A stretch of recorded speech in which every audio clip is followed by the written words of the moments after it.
Hey everybody, this is Chad Roberts from SDCC's coverage with RPG Geek, and I'm here and I'm talking to somebody I've had a lot of respect for a great many years, and I think it's one of the actual people that got me started 3D printing, amongst other things, Mr. Jim Wamper. Oh, Jim, are you there? yes, I love being a corruptive influence, so you're welcome. So Just Jim, take it all the way up to the line of wife aggro and then back down one. there you go. There you go. That is the way to do it. So Jim, I'm thanks for jumping on with us and talking. So you've done a great many things. So what are some of the projects before we get into what we're going to be talking about right now? What have people seen that you may have been in and either done or been an influence in the past? So just so they get just sort of draw the picture for them. Well, if you're my age and by sheer accident stumbled across a few random pages of Judges Guild Pegasus magazine and Tim Kask's Mm-hmm. Adventure Gaming magazine, my earliest teenage stuff was in those. In 2005, I formed Mudpuppy Games, initially primarily to publish Jim Ward's fourth edition of Metamorphosis Alpha. Mm-hmm. And we also published a little mini sci-fi game called Galacta 3 that I wrote. Way back in those old days, I did a D&D comic strip character called Marvin the Mage, and Yep. I brought that back as a web comic a while back. And primarily, I'm known for Marvin the Mage and being the author of Mutant Crawl Classics, a role-playing game for Goodman Games, the sort Yeah, I of think I Gamworld caught you version when of you were doing the web TCC. comic. So, yeah. I caught you when you were doing the web comic. Then I was starting to look at when Mutant Crawl Classics. When you started doing that, I was like, "Holy crap!" That was just—I don't know if I should say that, but I've written a lot of things and in a lot of books because my scheme is usually when somebody does a big book that I can't afford, I just volunteer to write for it so I get an author copy. well, there you go. That's the plan. It saves That's you my money evil and plan. you get your name out there. Yeah. So let's because the project you're doing now, which is called Scientific Barbarian, it's Yes. closely tied to your work with the Mutant Crawl Classics line, right? It's In a it's sort of roundabout way, I mean, what's happened in the past couple of years is I worked for Goodman Games, I worked for Rock God Games. Now I'm doing Mhm. my own personal passion projects, exactly what I want to do. I just Right. reached a point where I'm happier being the captain on my own bridge, and so Now you're the the captain. Scientific Barbarian is the fourth Kickstarter Mud Puppy's done. The first two Hmm. were books, sort of supplement books for really any D20 based post-apocalyptic RPG. Because a lot of the content comes from me naturally, it leans heavily into MCC territory just because everybody has their favorite flavor or taste of post-apocalyptic gaming, and I imprinted on what I imprinted on. So my stuff is far future, retro future tech, real Andre Norton, Brian Aldiss, pulpy kind of post-apocalyptic. Not so much the And overcast skies and the gas masks and the tanks. right now, do you air like for the people who aren't necessarily turned on to Mutant Crawl Classics and what that's all about? When you develop that, are you looking at it from a because there's stuff out there. I mean, a lot of people may have heard of Gamma World and how that's sort of slapsticky. Do you sort of use that mindset when you did Mutant Crawl Classics, or do you look at it from a more serious perspective? Like, what is your thought process when you're developing Well, and creating like that? it's an excellent question because everybody has their idea of what Gamma World was, and I started Mm-hmm. with the first box set and imprinted on it early, and years later even became friends with Jim Ward. So Mm-hmm. my, the term Gonzo gets slung around, and that means different things depending on if you mean 3 or 4 TSR modules into Gamma World or you read Hunter S. Thompson. That word means different things. Right. I prefer the pulpy action adventure Indiana Jones kind of stuff myself. With subtler humor and satire. Than stop sign shields. That's just my Right. personal taste. But there's we live in such an embarrassment of riches today that when I was a teenager were undreamt of. I mean, because there's a DCC based post-apocalyptic game system called Umerica by Reed Filippo, And Mhm. it's exactly what you just said. It's very kitschy, fun, jokey, also, you know, a deadly game. But and MCC and his system just go like this because they're both based on DCC. Yeah. And so if you've been familiar with DCC, just going to your local store and getting a copy of MCC, it's not going to, you're not having to relearn the whole system all over again. No, no. Well, to directly answer your question, what did I sit down to do with MCC? I sat down when DCC came out. I fell in love with it and wanted to evangelize the system, and I hadn't felt like that since I first started playing D&D in 1979. So, Mm-hmm. you know, Joseph Goodman did a magic trick with that game. I mean, it's only technically a retro clone. It's more like stripped down D20 with a bunch of extra things bolted on that I adore. So as soon as that game came out and we started playing it, I'm like, this is my shot. I can write the game I always wanted to write. So MCC, Mutant Call Classics, was designed to be the biggest Valentine possible I could create to DCC and first edition Gamma World. Because Mm-hmm. Gamma World was my second favorite game right after Dungeons and Dragons. Gotcha. And I think, if you people have it's sitting at home that have watched this year over year, you'll know that we have Joe Goodman on every year, and he's just an awesome person all the way around, as well as just sitting down to have a good interview with here and there. So I mean, now a that we've good sort of game laid the designer. groundwork, I mean, which he doesn't mm-hmm. get the opportunity to do these days, but the design choices in Dungeon Crawl Classics are just pure genius.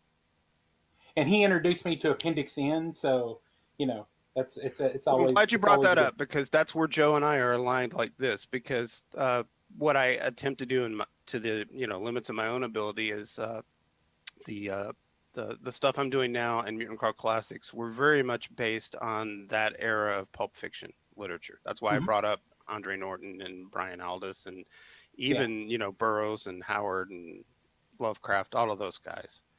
yeah, I adore the things that were written before people categorized everything to death. I mean, there was a point, in the 30s when the term science fiction and fantasy didn't exist as genre titles. yeah. They were just fiction. It was just all fantastic fiction, and Mm-hmm. I obviously wasn't alive in the 30s and 40s, but I adore that stuff. Yeah, and it's always fun to go and just have a collection of that to refer back to. And I find it's also a really good inspiration for stuff that you're doing today. I Just open mean, it up why and does it there's have to just be ideas. you dug up a tank when it can be you dug up a Jack Vance maglev automaton shaped like a tank? That's cooler to Mm-hmm. me. I think so, and it just helps you imagine stuff. So um, so I don't want to eat up a whole bunch of your time because I know you're busy.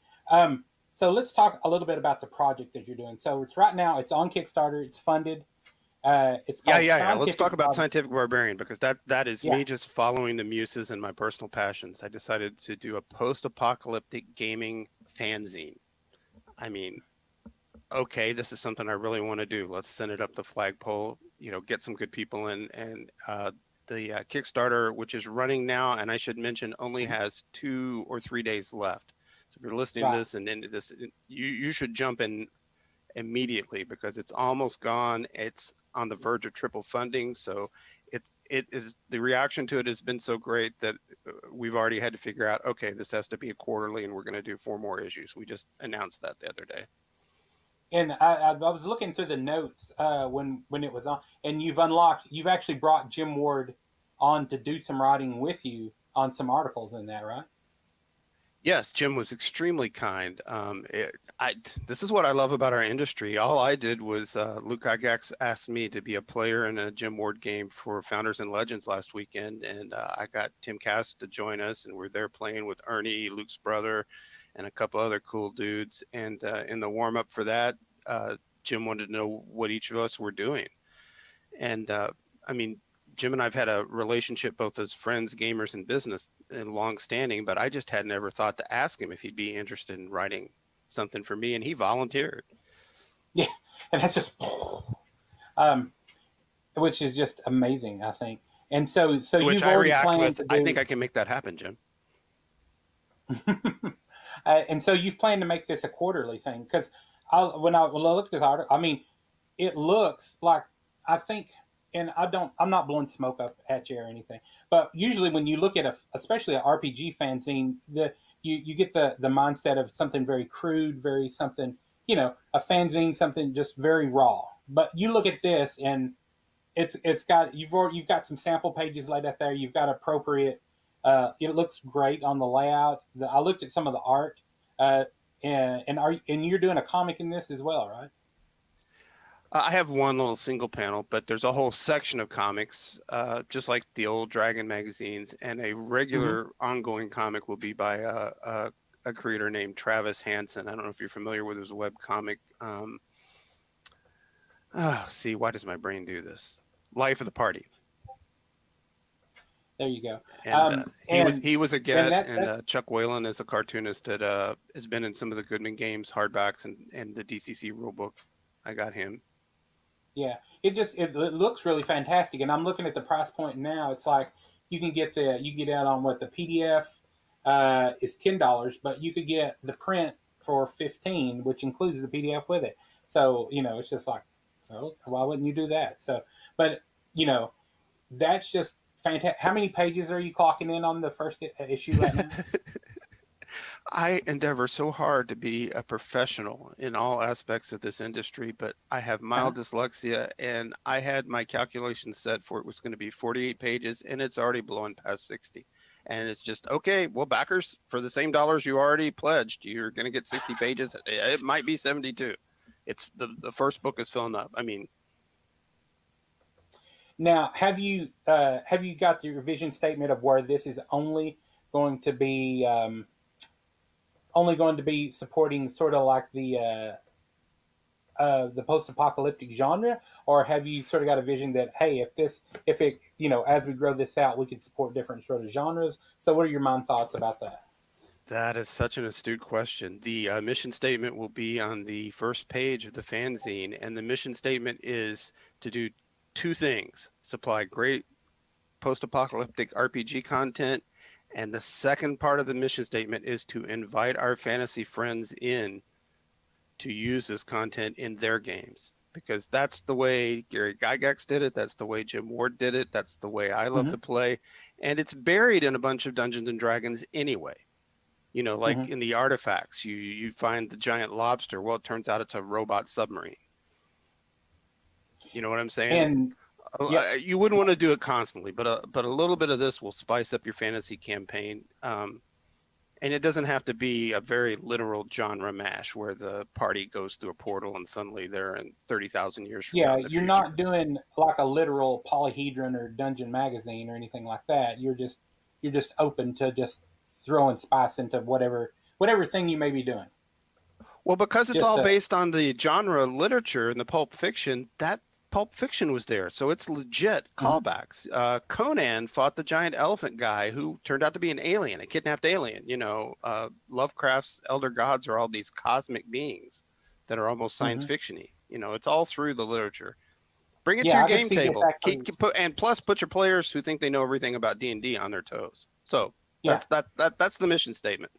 Great yeah, post-apocalyptic and content, and fantasy guys come use this stuff.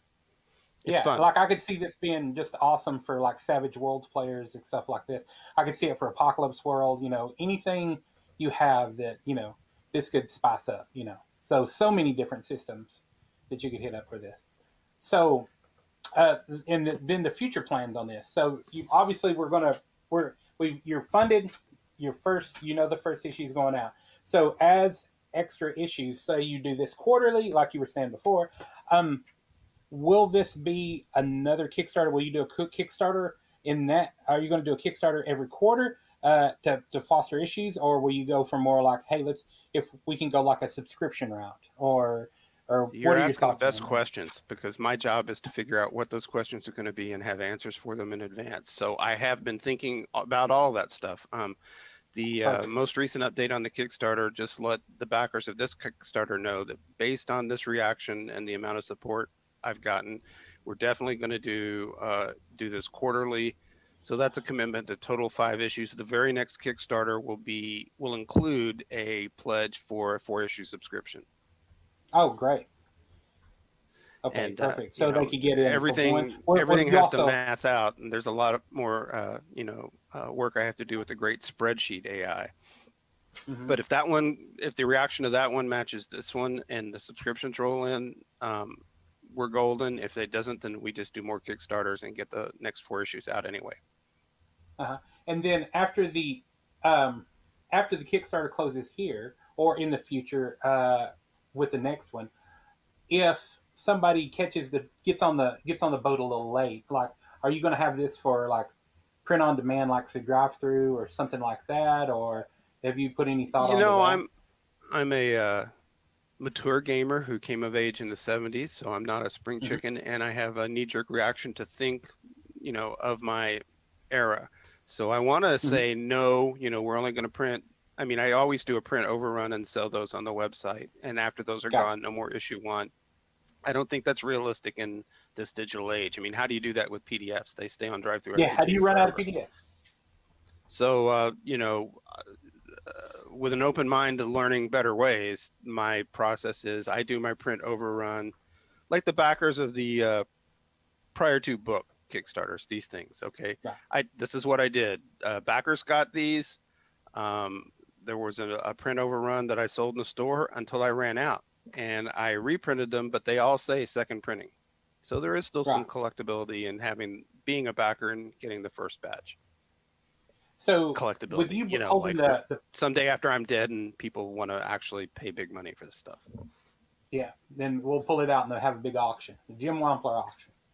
But a fanzine is a different thing because this is almost the exact format. It's not going to be saddle stitch. It's not going to be the old school fanzines like you think of. So glossy color Mhm. cover, square bound, with a spine, and 4 or 5 of them will stack up on your shelf and look Yeah, that nice. was actually the question I was going to ask. I was going to ask because if you because you were holding up those two books there, I said, "Oh, is that the actual format of what those are going to look like?" Almost exactly, except that the interior course will be much more magazine-like. And you were right on it. I mean, there's a gritty underground, garage band aesthetic to the hmm zines traditionally that we all came up on. Uh, and there's still a lot of zines being produced like that. I'm going a different way just because of my background. I've been in publishing Exactly. before. I was the art director of Gygax magazine, the first 2 issues. So it's going to look as proper and magazine like on the inside as I can manage. And then talking to the prior two projects, and then if we want to go back to the dice, so how did that stand on that? Like, if we get in on this Kickstarter, are we going to be allowed to get the add-ons for the prior two projects? And I think one thing that I was interested in, the glow in the dark dice set that you had before that. What are the how does that look like? Are you just sold out of all that stuff? How does that? What is the Well, what's going on both that books are in category? second printings, but the dice and the glow in the dark dice and both books are available as add-ons in this Kickstarter. So Oh, you can perfect. So catch we up. can so we can catch up. Or if we wanted them immediately, are they available for immediate purchase? Yes, at the website at Okay, mudpuppygames.com. You could just go buy them. perfect.